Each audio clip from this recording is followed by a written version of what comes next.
It's an immense pleasure to introduce to you the moderator of the second panel, because she will introduce the rest of the panel, and that's Femke de Jong. She's a program manager for heating in the European Climate Foundations. Those of you that look for philanthropic capital know the European Climate Foundation is quite an active partner in crime in moving the energy transition in heating forward, in heating in industry, residential applications, and many more things that you can say much better than me, Femke. Please, the stage is yours. So we're here today to talk about the Net Zero Industry Act for Sustainable and Thriving European Heat Pump Market. I think one of the things we have seen over the past year, that there has been sort of a fatigue on Green Deal legislation and some issues surrounding the transition finally hitting home, quite literally. And now a bigger focus as well on heat pumps as one of the potential areas of European industrial competitiveness, and also the role that heat pumps can play in the green industrialization of Europe, which has now become quite a big topic here in Europe, but also in some capitals, with Macron wanting to triple, I think, domestic heat pump productions by 2027. So it's a very timely debate, and we have a very distinguished set of speakers here today. First of all, on my left is Jacek. He is the Deputy Head of Unit of DG CRO of the European Commission, and sort of the architect of the Net Zero Industry Act, which is now under negotiation. Next to that, we have Andrea, who is the Head of Global Public Affairs, Industry Affairs and Communication at Danfoss Climate Solutions. We have Cedric, he's the Vice President, Group Public Affairs and Social Impact of Holcim, which is a construction material company. And finally, Andreas, he's a Senior Associate, EU Energy Policy at Agora Energiewende, and well-respected speaker on all things energy and climate here in Brussels. So let's start. Jacek, maybe I will start with you. Maybe you can give us a little bit of overview on how the Net Zero Industry Act can concretely help the heat pump industry thrive. Thanks for the question. I mean, indeed, the Net Zero Industry Act is a new kid on the block in your regulatory framework. You have a very established regulatory framework: eco-design, F-gas regulation, the Buildings Directive. It's all focused on either on product requirements or on addressing demand for heat pumps for your products.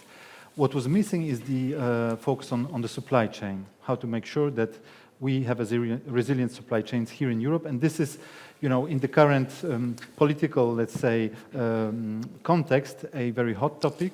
We see that our trade balance in many of those net zero technologies is deteriorating. In heat pumps, it's still looking good, but we don't know how it will look like in 10 years. So this is just by way of context of this Net Zero Industry Act and how concretely it could help the industry. Maybe I would mention three things. The first element is that for the first time, we set indicative objectives for domestic production of certain strategic net zero technologies. Heat pumps are identified as a strategic net zero technology for Europe because of their role in the transformation. And of course, many stakeholders say we are moving into a planned economy. What are these production targets? But the aim here is to understand, us in Brussels, national policymakers, how the market is evolving and whether it's going in the right direction. When it's not, to take corrective action. So that's the first element. It provides long-term, let's say, outlook for production in the EU of those products. Second element that I would like to mention is permitting. So we know that permitting is a hot topic for renewables deployment, but we also know that it's a big issue for new manufacturing capacity, whether we talk about gigafactories or of batteries or of heat pumps. These processes can be rather lengthy, sometimes up to 7 years. And here in the Net Zero Industry Act, we set mandatory deadlines for issuing permits for new manufacturing capacity. I was talking to some of the stakeholders from the sector, and I hear that, you know, for example, you moving now to natural refrigerants will create longer, more burdensome permitting procedures. In that sense, the Net Zero Industry Act can help you making sure that this is accelerated. And the third element I would like to mention is that, in the US, they have buy American. In China, of course, the market is protected. Here in Europe, we didn't want to set requirements on buy European heat pumps, but still, we don't want to be too dependent on products coming from a single country. And in that context, we have set requirements, we have proposed requirements that when, for example, member states procure big heat pumps for district heating, or when they set up subsidy schemes for households to buy heat pumps, that they take into account where the equipment comes from. And if we have a high concentrated supply, that they give a premium for products produced locally. So these would be the three elements, but there is more. Okay, well, thanks a lot for giving this high-level overview.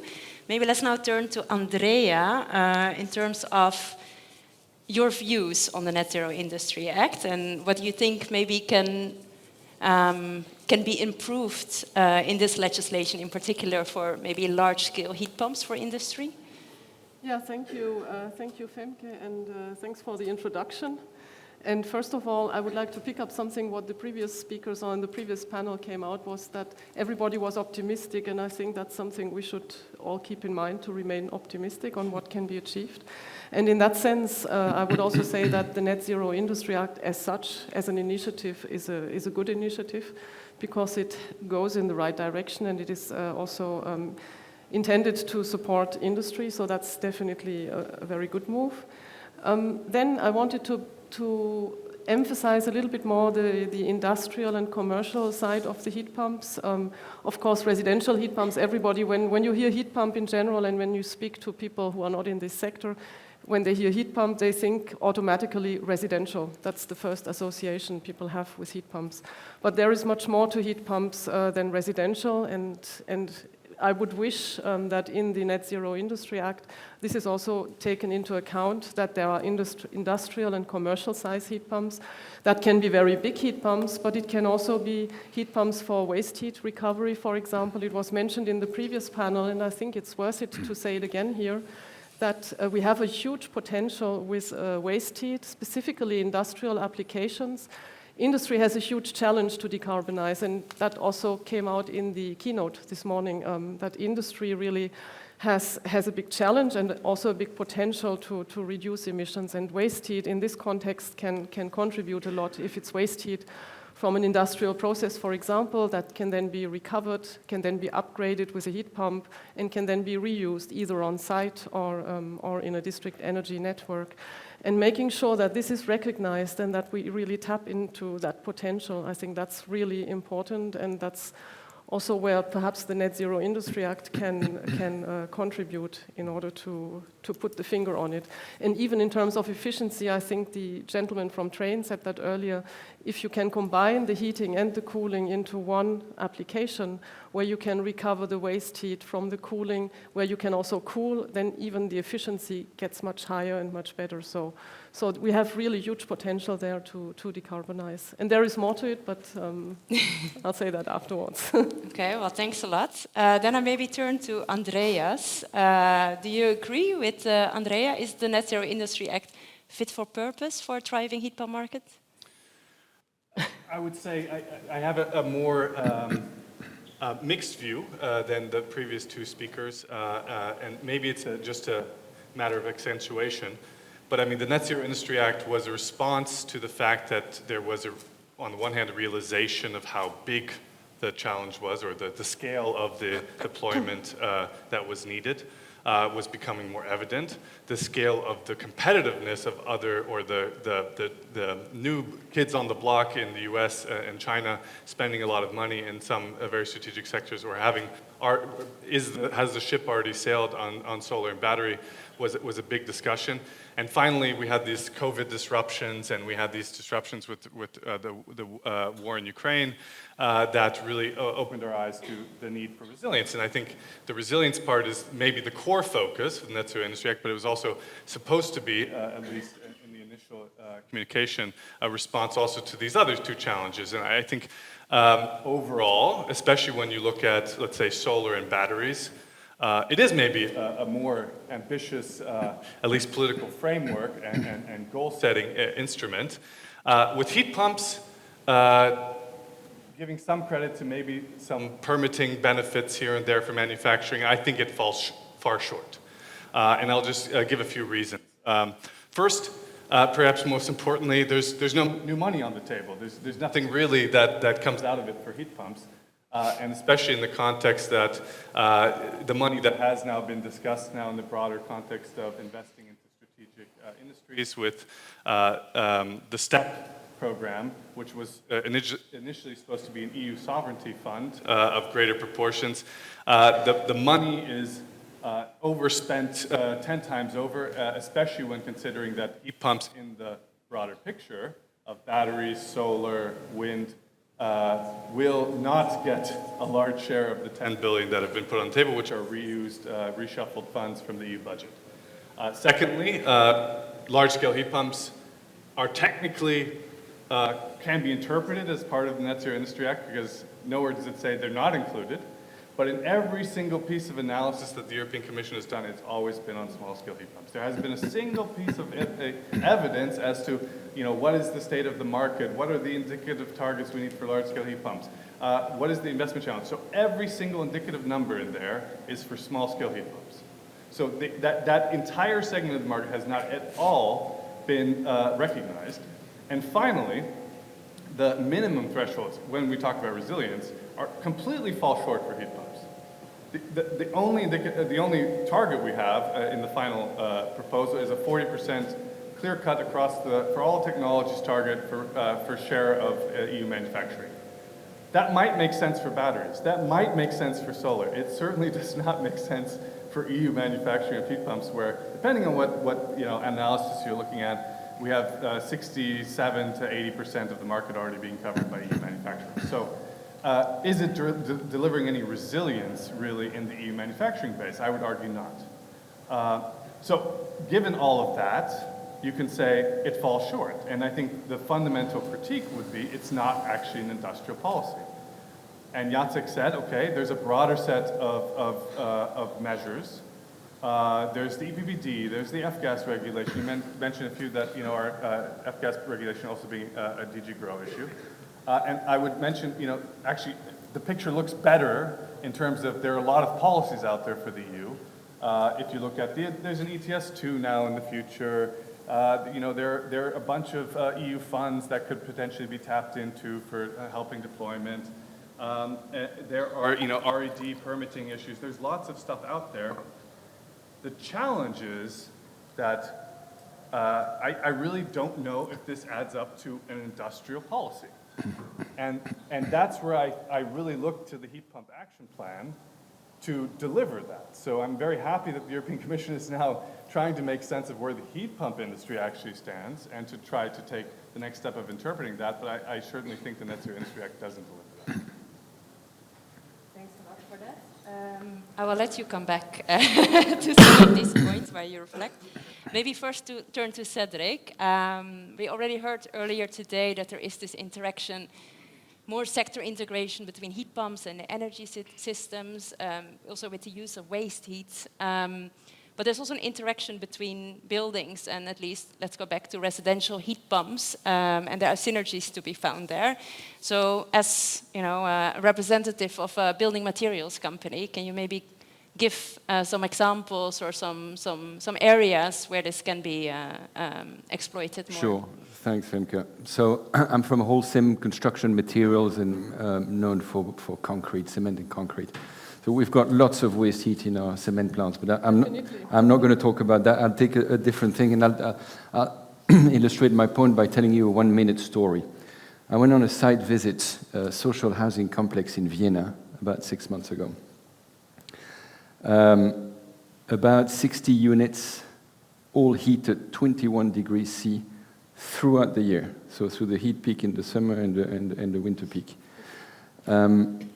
Zero fossil fuel, zero combustion, at a cost to the user of varying between 5 and 7 euros per square meter. That's cheaper than your internet connection. How did they do that? They used the grid, electricity, mainly green in Vienna, connected to a central heat pump for the whole complex. When there is an overload of overcapacity in the grid, it sends a signal to the heat pump that goes and gets the heat or the cold underground, depending on the season, and brings them up in the building and stores it in the concrete of the building. And your entire building behaves as a thermal battery. That is beautiful. That is the combination of different industries, and that makes probably the most a perfect building that responds entirely to the Green Deal objective. And here the point is that the ultimate objective is to decarbonize the built environment over its full life cycle, bringing all technologies together, bringing all sectors together. Now, buildings are not in the Net Zero Industry Act, but I'm engaging with your colleagues every day, encouraging them to come out with a vision of what is Europe's vision for a 1.5 degree aligned building sector. What is the 1.5 degree aligned building that we want to build in Europe to decarbonize the economy? And that's where the European Commission could really help, is by sending this signal, what is the performance that we need to achieve with all technologies, by combining technologies, and therefore creating a demand from the market and create a more competitive environment for heat pump, for decarbonized cement and concrete, and all other material and technologies. So that's the way I approach it. And it's, I think, the combination of this housing complex in Vienna between heat pump, concrete, and decarbonized energy grid, and having buildings behaving as thermal batteries is a perfect example of what we can do best in Europe. Thanks a lot. And maybe with that, I turn back to you, Jacek, because we've heard some welcoming, but also maybe some points of criticism towards the Net Zero Industry Act. I think people were thinking it could be something similar to the IRA in the US, which puts a lot of funding also on the table, also for deployment. And in the EU, we got the Net Zero Industry Act and a reshuffling of money with STEP. So what would you say to those criticisms? Well, I think a lot of the criticism in general, and those that Andreas mentioned, are justified. Of course, it's more effective if you have a ring-fenced budget for those objectives. I'm not claiming that this policy that we have put on the table is ideal. It has certain shortcomings that need to be addressed. But I think it's a start, because so far we were focused only on deployment. And rightly so, for heat pumps, that's still and will be the challenge number one.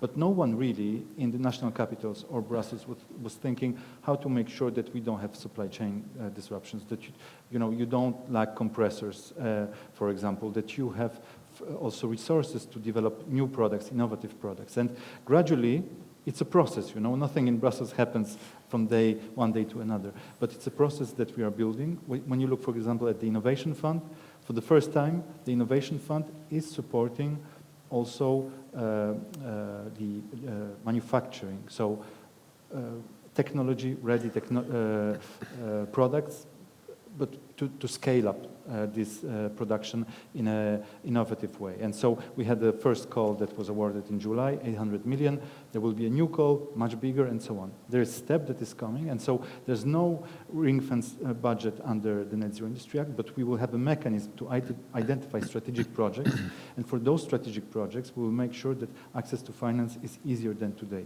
Be it EIB financing, be it Innovation Fund, STEP, or massive funds that will be available under the new ETS from the proceeds of ETS allowances, because all of these resources will have to be channeled towards climate-related objectives. And we want to make sure that some of that, well, for heat pumps, I think most of that would have to go to support households so that they can afford heat pumps, but some of that should also go to the industry to allow them developing new innovative products and competing with Chinese manufacturers. Thanks a lot for that. Andrea, you wanted to respond to this? Yeah, I wanted just to react to what Jacek just said on the supply chain, because I think that's a very important point. Of course, heat pumps per se is mentioned explicitly. I said already that we would need a stronger focus also on commercial and industrial, but what we also need is really the recognition of the components that are needed to build a heat pump. And you were just mentioning compressors is just one example, but there are other components, heat exchangers, for example, and others. And those also need to be recognized and seen in the Net Zero Industry Act, because without them you can't build a heat pump, obviously. So this whole supply chain, value chain of the heat pump sector as such is a very important component of the Net Zero Industry Act, I think. And I wanted just to briefly come back on industry and on decarbonization of industry, because it's all linked, obviously. You were mentioning a cement manufacturer, for example, so you would have a lot of waste heat, for example. Many of the companies, of the industrial companies, have made commitments that they would reduce their emissions, that they would reduce what is called Scope 1 and Scope 2, at least, of their own operations. Danfoss, for example, has committed to become carbon neutral in our own operations by 2030. I listened to a food manufacturer not a long time ago, a very big company, who have taken similar commitments and who have this approach of reducing the energy use, reusing the energy, so waste heat, and then upgrading that heat with a heat pump. So if everybody in the chain does that, if, for example, that food manufacturer has made that commitment and he will buy then components or a heat pump from a supplier, and if that supplier has also made that commitment, then throughout the chain you will reduce the emissions and contribute to carbon neutrality. And if you consider that industry has this big challenge and is one of the biggest contributors, then I think this whole supply chain issue really deserves very dedicated attention in that act, just for a consequence, to be consequent and logical in how it's being addressed. Thanks for that. Maybe to go back to the point you made, Andreas, about industrial policies, because also as part of the European Heat Pump Accelerator that was launched earlier today, one of the key issues that was identified for a thriving heat pump market was to make sure that there is demand and policy clarity and a clear policy direction.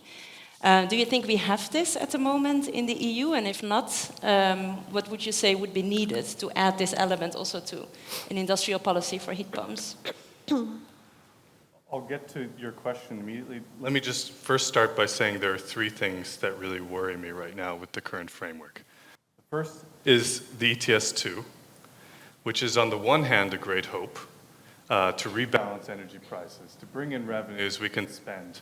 This is where some of this money could also come from that member states could choose to earmark for all kinds of things, deployment, etc. We have currently a rollback of many of the measures we would need to actually prepare for the ETS2 to enter into force while, heat pumps being in place so people don't have to pay a tax price of carbon. The supply chains are really accelerating at pace. We're currently seeing a type of slowdown, a type of fatigue, backlash, etc., that doesn't make it easier for us to withstand politically the introduction of the ETS2, which would perhaps see much higher prices. You could say that's great for market economics. Politically, I'm not sure it's good for the politics. Secondly, we have a spending problem, which is that no one wants to talk about the fact that we might be entering into a type of EU-imposed fiscal austerity. Budgets are going to get tight if there's no golden rule for public investments. And finance ministers are currently nowhere near introducing anything of that sort. And in fact, a lot of ministers at the moment are reflecting that if there's a public good they would want to have flexibility for, it would be defense. So it's not even clear if climate would be the agenda if they could spend more. And that goes at the heart of also, is this going to be an EU industrial policy or an EU strategy? Currently, there's no money to show that. And that might be the answer to your question. Maybe it's a national industrial strategy where those who can afford it will have a manufacturing base that they can spend money on at least. And those who can't will not. And that's, I think that's a question we really have to answer, and it will come at the heart of our debate around the EU budget. Will go at the heart of our debate around fiscal rules. And the last thing is this aspect of kind of regulatory certainty for manufacturers. Last year we had in Germany a big summit where we established a target of 500,000 heat pumps that had to be delivered. And industry said, okay, we can deliver it, but you have to deliver too, government. And then the government tried to deliver and essentially couldn't. And now, the manufacturing capacity is coming, but is the market? That's an open question. And I think, some could positively say, yes, it's still coming, more or less. But have we sent the signal that now you should also double those investments, and that shouldn't be 500,000, it should be 1 million in a couple of more years? That's not clear. And I think the current discussion in Germany has really spread out in the public discussion. France has decided not to introduce such a, they now have a kind of indicative target on manufacturing, great, but they don't have one on deployment per se. And so is there really certainty for those manufacturers? And so the question is, what do we provide in its place? And eco-design was the other big EU policy that was going to fill those shoes. That's now being put into question because of Germany's essentially pushback. The government doesn't want to support it, and if it does, it's going to have such big holes that you can't enforce it. So I think that's really where, looking forward, we need to offer an alternative solution that still fulfills that role. So if it's not an obligation on the homeowner, maybe it's something like CO2 standards for manufacturers. And I know that might not be the nicest news for everyone here, but I think a lot of you would actually welcome that, because for you, it would mean that clarity for your investments. And in those mixed portfolios, it might be more difficult. You might have to have some difficult conversations. But if we set the framework, something like in the UK is being discussed as a clean heat market mechanism, something that sets clear objectives. Or if that's not politically possible in the EU, then you make CO2 standards. You set efficiency targets that have to be fulfilled, that lead to a movement in the market that doesn't place it on the homeowner, gives more room politically for us to send that clear signal to the market while also having it be politically palatable. So I hope that we still have this making clean heat the standard that was in the accelerator, the wording, that is still something we can achieve now in the next European Commission, but then the heat pump action plan has to have it written front and center. Thanks for that. Maybe Cedric, I want to come back to you, because I think one of the elements that's going to be very important for thriving heat pump markets, but I think it also applies to the construction sector, is the availability of skilled workers, and how to make sure that both we have sufficient workers but also qualified, and that we don't have any backlash from bad installations or bad renovations or bad buildings. I'm not sure if this is your expertise, but is there any lessons you can provide from your sector on this? Look, in the construction sector, the skills are being transformed. Today, we're looking how do we use computational design, 3D printing, so we need robotic expertise. Those are the sets of skills that need to be developed and that we need to onboard in the sector. But I would approach your question from a different angle and go to a point that you've mentioned, Andrea, is the demand. The Net Zero Industry Act and EU's manufacturing capacity is one thing. The other side of the coin is the demand. How do you create the demand for energy performance and CO2 performant buildings? That's the basic, that's the foundation. That's the foundation to create markets, to create skills, to accelerate the transformation of an entire sector, which is, by the way, a central pillar for decarbonizing Europe's economy or the global economy. So in that perspective, coming back to what you said at the very beginning, I have no fatigue.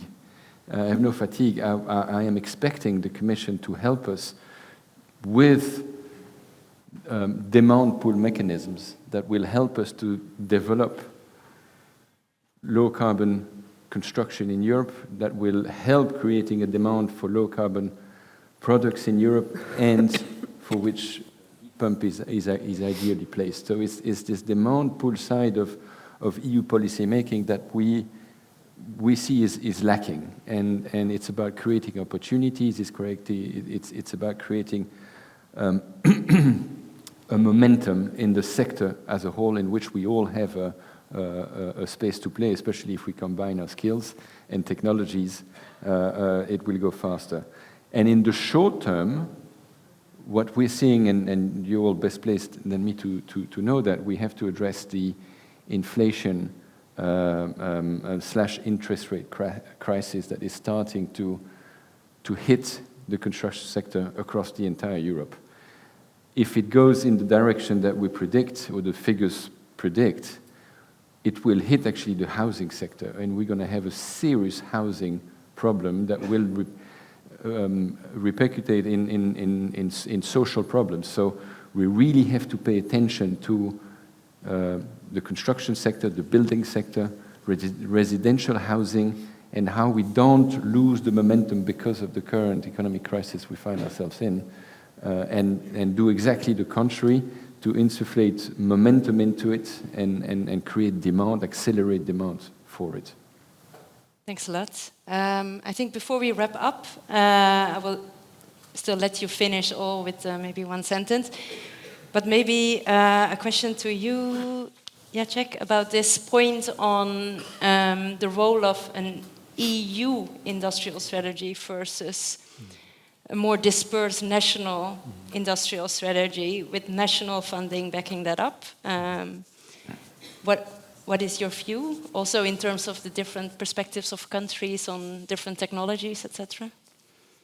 I mean, this is a big issue, of course, that we face every day when we negotiate this new proposal with member states in the Council, and you see that, smaller countries are really worried that all this new framework, all this facilitated access to finance and so on, will benefit only a couple of bigger member states.